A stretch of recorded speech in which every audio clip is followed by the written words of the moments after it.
Hello everyone. इस video में हम लोग कंटिन्यूअस ऑडिट के बारे में देखेंगे कि कंटिन्यूअस ऑडिट, जिसे हम लोग चालू अंकेक्षण भी कहते हैं, क्या होता है और साथ ही इसके एडवांटेज, डिसएडवांटेज और किस प्रकार के संस्था या कंपनी में जो है वह चालू अंकेक्षण की आवश्यकता होती है। तो चलिए देखते हैं कि चालू अंकेक्षण क्या होता है। देखिए, चालू अंकेक्षण यानी जिसे हम कंटिन्यूअस ऑडिट कहते हैं, इसके नाम से ही स्पष्ट है कि यह किसी भी ऑर्गेनाइजेशन, कंपनी में जो है वह कंटिन्यूअस बेसिस पे जो है वह कंपनी के जो बुक्स ऑफ अकाउंट होते हैं उसकी चेकिंग का काम जो है वह कंटिन्यूअस बेसिस पे चलता रहता है एक ऑडिटर के द्वारा। ठीक है, तो देखिए, जो चालू अंकेक्षण होता है, तो यह अंकेक्षण जो है वह जब कराया जाता है किसी भी ऑर्गेनाइजेशन का, तो उस ऑर्गेनाइजेशन में जो एक ऑडिटर होता है वह संस्था के जो भी बुक्स ऑफ अकाउंट है उसकी जांच जो है वह करता है। और जब जांच पूरी हो जाती है तो लास्ट में क्या करता है कि वह अपना रिपोर्ट जो है उस ऑर्गेनाइजेशन या जिस भी कंपनी का वह ऑडिटिंग का काम करता है उसको सौंप देती है। और चालू अंकेक्षण जो है वह एक जो है खर्चीली प्रक्रिया माना जाता है, क्योंकि चालू अंकेक्षण में क्या होता है कि जब लेखांकन का काम प्रारंभ होता है तभी से ऑडिटिंग का काम भी स्टार्ट हो जाता है। तो क्या होता है कि चालू अंकेक्षण में चूँकि लेखांकन की प्रक्रिया होने प्रारंभ होने के साथ साथ ही ऑडिटिंग का कार्य स्टार्ट हो जाता है, तो कहीं न कहीं उस संस्था के ऊपर जो है वह ऑडिटिंग का भार पड़ता है। यानी कि ऑडिटर को जो रेम्युनरेशन देना पड़ता है तो उसको भी उसका खर्च उठाना पड़ता है। तो यह एक बहुत ही खर्चीली प्रक्रिया है। तो इसलिए जो चालू अंकेक्षण है यानी जो हमारा कंटिन्यूअस ऑडिट है वो छोटी संस्था नहीं करा पाती है। चालू अंकेक्षण जो है वो बड़ी संस्था के द्वारा कराया जाता है। बड़ी कंपनियां या फिर कोई बड़ा ऑर्गेनाइजेशन है तो उसके द्वारा जो है वो कंटिन्यूअस ऑडिट कराया जाता है। चलिए हम देखते हैं कि कंटिन्यूअस ऑडिट क्या है। देखिए, कंटिन्यूअस ऑडिट वह देखिए, चालू अंकेक्षण वह अंकेक्षण है जिसमें अंकेक्षक लगातार वर्ष भर या समय समय पर निश्चित या अनिश्चित अंतराल पर आकर जो है संस्था के बुक्स ऑफ अकाउंट के हिसाब किताब की क्या करता है, चेकिंग करने का काम करता है। इसके अंतर्गत जांच कार्य लगातार वर्ष भर या रुक रुक कर चलता रहता है, किंतु अंकेक्षक जो है यानी जो एक ऑडिटर है वह अपना प्रतिवेदन जो है वह क्या करता है, वर्ष के अंत में ही देता है। ठीक है, आई होप कि आपको चालू अंकेक्षण समझ में आ गया होगा। अब चलिए हम इसके कुछ एडवांटेज देखते हैं। अब देख लीजिए, चालू अंकेक्षक के कुछ एलिमेंट हैं। तो देखिए, चालू अंकेक्षक की जो प्रक्रिया है यानी जो हमारा कंटिन्यूअस ऑडिट है उसकी जो क्रिया है यानी उसका काम जो है वो पूरे वर्ष भर चलता रहता है। अंकेक्षक की क्रिया रुक रुक कर निश्चित या अनिश्चित अंतराल पर या फिर कंटिन्यूअस बेसिस पे चलता रहता है। यानी जो हमारा कंटिन्यूअस ऑडिट है इसकी क्रिया जो है वह थोड़े थोड़े समय पर रुक कर या फिर यह कंटिन्यूअस रूप से किसी ऑर्गेनाइजेशन में चलते रहता है। साथ ही जो एक अंकेक्षक होता है वह अपना रिपोर्ट जो है वह वर्ष के अंत में जब ऑडिटिंग का कार्य समाप्त हो जाता है तो वह अपना रिपोर्ट जो है उस ऑर्गेनाइजेशन या कंपनी जिसका भी वह ऑडिटिंग का काम कर रहा होता है उसको सौंपता है। अब चलिए हम इसके एडवांटेज को देखते हैं। देखिए, कंटिन्यूअस ऑडिट के फर्स्ट एडवांटेज में है कि लेखा पुस्तकों की गहन जांच। यानी जब किसी भी ऑर्गेनाइजेशन, फॉर्म, कंपनी का जब कंटिन्यूअस ऑडिट कराया जाता है तो उस कंपनी या फिर उस ऑर्गेनाइजेशन के जो भी बुक्स ऑफ अकाउंट हैं उनका जो है वह इंटेंसिव तरीके से चेकिंग हो जाता है, क्योंकि कंटिन्यूअस ऑडिट में एक ऑडिटर के द्वारा कंटिन्यूअस बेसिस पर जो है वह कंपनी के या फिर ऑर्गेनाइजेशन के जो बुक्स ऑफ अकाउंट है उसकी जांच की जाती है। तो कहीं ना कहीं उस संस्था का जो है वह बुक्स ऑफ अकाउंट का इंटेंसिव चेकिंग हो जाता है, तो उसमें गड़बड़ियाँ होने की संभावना जो है वह कम जाती है। ठीक है, तो इसका फर्स्ट एडवांटेज है कि intensive checking of books of account. उसके बाद दूसरा देखिए इसका एडवांटेज कि गलतियों और कपटों का शीघ्र पता चलना। यानी कि जो एरर होता है और जो फ्रॉड होता है उसका पता जो है वह शीघ्र चल जाता है, यानी जल्दी चल जाता है। अब देखिए, चूँकि कंटिन्यूअस ऑडिट में एक ऑडिटर के द्वारा जब अकाउंटिंग का कार्य प्रारंभ होता है तभी जो है वह ऑडिटिंग का कार्य भी प्रारंभ हो जाता है साथ साथ। ठीक है, तो क्या होता है कि ऐसे में अकाउंटिंग बुक्स ऑफ अकाउंट में जो चीज़ रिकॉर्ड किया जाता है वह एक ऑडिटर के द्वारा जो है ऑडिटिंग का काम भी किया जाता है। तो अगर कहीं पे मान लीजिए कि कोई एरर हो गया या कोई कर्मचारी ने फ्रॉड करने की कोशिश की है, तो इसका पता भी जो है वह इसका पता भी जो है वह क्विक तरीके से चल जाता है। ठीक है, तो इसका दूसरा एडवांटेज था। अब देखिए तीसरा एडवांटेज इसका क्या है कि इसमें जो भी एरर होता है, यानी कि जो भी अशुद्धियाँ होती हैं उसकी जानकारी प्रारंभ में ही हो जाती है। अब देखिए जब हम कंटिन्यूअस ऑडिट किसी भी ऑर्गेनाइजेशन का कराते हैं, तो कंटिन्यूअस ऑडिट में क्या होता है कि जब अकाउंटिंग का कार्य प्रारंभ होता है तो साथ साथ जो है वह ऑडिटिंग का कार्य भी स्टार्ट हो जाता है। तो अगर मान लीजिए कि किसी कर्मचारी के द्वारा या फिर कोई संस्था के कोई मैनेजर या फिर एम्प्लॉय के द्वारा अगर किसी तरह का एरर हो गया है, ठीक है, किसी तरह का एरर हो गया है, तो उसका पता भी जो है वो प्रारंभ में ही हो जाता है। ठीक है, स्टार्टिंग में ही हो जाता है। उसके बाद है कर्मचारियों पर नैतिक प्रभाव। अब देखिए कर्मचारियों पे जो कंटिन्यूअस ऑडिट है इसका नैतिक प्रभाव क्या होता है कि जब कंटिन्यूअस ऑडिट किसी ऑर्गेनाइजेशन का कराया जाता है, तो चूँकि उसमें जो बुक्स ऑफ अकाउंट होते हैं, तो उसका जो कंटिन्यूअस बेसिस पे जो एक ऑडिटर जो है उसका चेकिंग करने का काम करता है। तो इससे कर्मचारियों में एक भय उत्पन्न रहता है कि अगर हम कहीं न कहीं एरर करें या कोई फ्रॉड करने की कोशिश करें, तो हम क्या होंगे, पकड़े जाएँगे।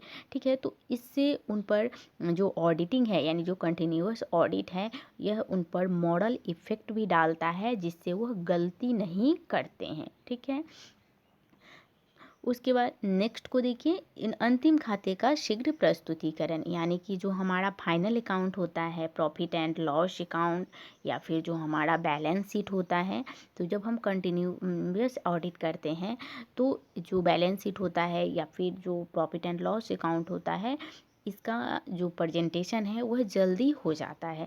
क्योंकि बुक्स ऑफ अकाउंट जब बनता है, ठीक है, बुक्स ऑफ अकाउंट में अगर कोई एंट्री रिकॉर्ड हो रही है, ठीक है, बुक्स ऑफ अकाउंट में कोई एंट्री रिकॉर्ड हो रही है और इसके साथ ही ऑडिटिंग का कार्य स्टार्ट हो जाता है।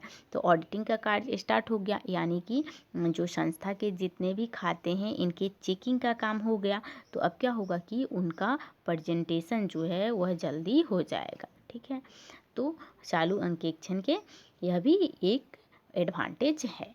ठीक है, तो आप लोगों ने देखा कि चालू अंकेक्षक के कौन कौन से एडवांटेज है। तो देखिए फर्स्ट एडवांटेज में आप लोगों ने देखा कि जो संस्था के बुक्स ऑफ अकाउंट होते हैं उनका इंटेंसिव तरीके से चेकिंग का काम हो जाता है।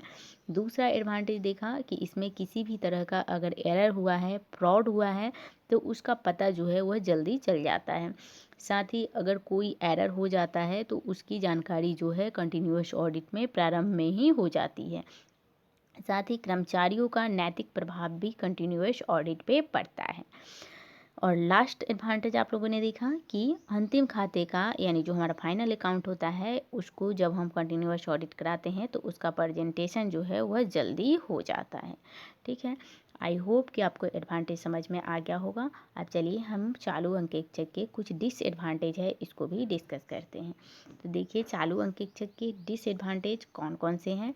तो देखिए कार्य में असुविधा होती है। अब देखिए चालू अंकेक्षक के लाभ के साथ साथ यानी हमारे एडवांटेज के साथ साथ कुछ इसकी डिसएडवांटेज भी हैं, यानी कि कार्य में असुविधा होती है। अब कार्य में असुविधा कैसे होती है, जैसे मान लीजिए किसी भी ऑर्गेनाइजेशन फॉर्म कंपनी का जब कंटिन्यूअस ऑडिट कराया जाता है तो उसमें ऑडिटिंग का काम जो है वह बार बार होते रहता है, यानी कि एक ऑडिटर का आना जाना बार बार होता है जिससे कर्मचारियों को कार्य करने में क्या होती है, इनकन्वीनियंस हो जाते हैं कर्मचारी जो होते हैं वो। इसके बाद दूसरा इसका डिसएडवांटेज है कि यह अधिक खर्चीला होता है, यानी कि चालू अंकेक्षक की प्रक्रिया जो है चूँकि इसमें अंकेक्षक की प्रक्रिया पूरे साल चलते रहती है, तो कहीं ना कहीं जो ऑडिटर होता है इसका रेमुनरेशन भी काफ़ी अधिक होता है। तो यह एक ऑर्गेनाइजेशन के लिए जो है वो काफ़ी ज़्यादा एक्सपेंसिव होती है। उसके बाद तीसरा जो इसका डिसएडवांटेज है वो देखिए कि एक ऑडिटर की प्रभावहीनता, यानी कि अब देखिए कि एक जो ऑडिटर होता है वह कहीं न कहीं जो है उसका जो प्रभाव होता है वह कमते चला जाता है। चूँकि चालू अंकेक्षक में वह कंटिन्यूअस बेसिस पे उस संस्था का जो है वह ऑडिटिंग का काम करता है और बार-बार उसका आना-जाना रहता है, तो कहीं न कहीं एम्प्लॉय में जो उसका एक इफ़ेक्टिवनेस है वह कहीं न कहीं कमता चला जाता है। उसके बाद देखिए कर्मचारियों की कार्यक्षमता में ह्रास। अब देखिए एक ऑडिटर क्या करता है कि कंटिन्यूअस ऑडिट में जो है वह बुक्स ऑफ अकाउंट का लगातार बेसिस पे जो है वह कंटिन्यूअस बेसिस पे चेकिंग का काम करता है और कर्मचारियों को भी इससे दिक्कत होती है, चूँकि बार-बार जो है वह ऑडिटिंग एक ऑडिटर जो है वह संस्था के बार-बार बुक्स ऑफ अकाउंट में अगर किसी तरह का गलती हो गया है तो उसको करता है। तो इस तरह से जो कर्मचारी होते हैं वह कहीं न कहीं जो है वह प्रभावित हो जाते हैं इससे और कर्मचारी के जो उनका वर्क है वह कमते चला जाता है। ठीक है? तो इसका चौथा डिसएडवांटेज था। अब देखिए इसका लास्ट डिसएडवांटेज है कि अंकेक्षण का कार्य निरस्त हो सकता है, यानी कि जो ऑडिटिंग का काम है वह मोनोटोनस हो जाता है। अब मोनोटोनस कहने का मतलब क्या है कि जब एक ऑर्गेनाइजेशन का कंटिन्यूअस बेसिस पे जब ऑडिटिंग का काम कराया जाता है तो कर्मचारियों में यह धारणा बन जाती है कि अगर उनके द्वारा किसी भी तरह का एरर हो गया तो वह एक ऑडिटर के द्वारा सुधार कर लिया जाएगा, तो वह अपना काम जो है वह सही तरीके से नहीं करते हैं और कहीं ना कहीं एरर कर देते हैं। ठीक है, तो कंटिन्यूअस ऑडिट का एक डिसएडवांटेज यह भी है कि जो संस्था के जो कर्मचारी होते हैं उनका वह जो है वह अपने काम के प्रति जो है वह मोनोटोनस हो जाते हैं। ठीक है, तो यह था जो आप लोगों का कंटिन्यूअस ऑडिट है उसका डिसएडवांटेज। ठीक है, आई होप कि आपको समझ में आया होगा कंटिन्यूअस ऑडिट का डिसएडवांटेज क्या है। अब चलिए हम देखते हैं कि कंटिन्यूअस ऑडिट जो है वह किस प्रकार के संस्था में कराया जाता है। देखिए जो कंटिन्यूअस ऑडिट होता है वह किस प्रकार की संस्था में कराया जाता है, तो देखिए कि वैसी संस्था जहाँ की सेल परचेज या फिर उत्पादन जो है वह बड़े पैमाने पर होता है, जैसे कि बड़ी निर्माणी संस्थाएं, तो इस संस्था में जो है वह कंटिन्यूअस ऑडिट कराया जाता है। उसके बाद है कि जहाँ वर्ष समाप्त होते ही लाभ हानि खाता, ठीक है, यानी प्रॉफिट एंड लॉस अकाउंट, आर्थिक चिट्ठा जिसे हम लोग बैलेंस शीट कहते हैं, ठीक है, profit and loss account, balance sheet आवश्यक होता है, जैसे कि बैंकिंग कोई कंपनी हो गया, कोई इंश्योरेंस कंपनी हो गया, कोई इलेक्ट्रिक कंपनी हो गया या फिर रेलवे कंपनी, गैस भी कंपनी, तो ये सब का ऑडिटिंग जो है ये सब जितने भी डिपार्टमेंट है इसमें कंटिन्यूअस बेसिस पे जो है यानी कि कंटिन्यूअस ऑडिट कराया जाता है। या फिर वैसी संस्थाएं जहाँ की अंतरिम खाते बनाए जाते हैं वहाँ भी कंटिन्यूअस ऑडिट कराया जाता है। फिर जहाँ आंतरिक रोकथाम की व्यवस्था नहीं है, यानी कि जहाँ पे जो इंटरनल जो कमी होता है इसकी रोकथाम की अगर व्यवस्था नहीं है किसी ऑर्गेनाइजेशन में तो उस ऑर्गेनाइजेशन का भी जो है वो चालू अंकेक्षक कराया जाता है।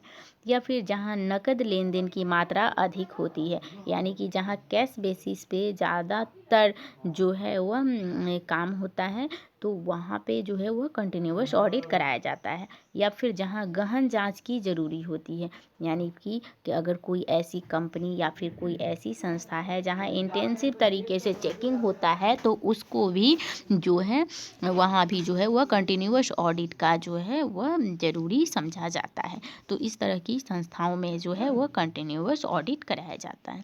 आई होप कि आपको समझ में आ गया होगा कि चालू अंकेक्षण किस प्रकार की संस्थाओं में कराया जाता है। तो बड़ी संस्थाओं में कराया जाता है जहाँ पे ज़्यादातर लेन देन होते हैं, नकद में लेन देन होते हैं, बड़ी बैंकिंग कंपनियां हो गई, बीमा कंपनियां हो गई, रेलवे कंपनियां हो गई, तो इस सब में जो है वह कंटिन्यूअस ऑडिट कराया जाता है।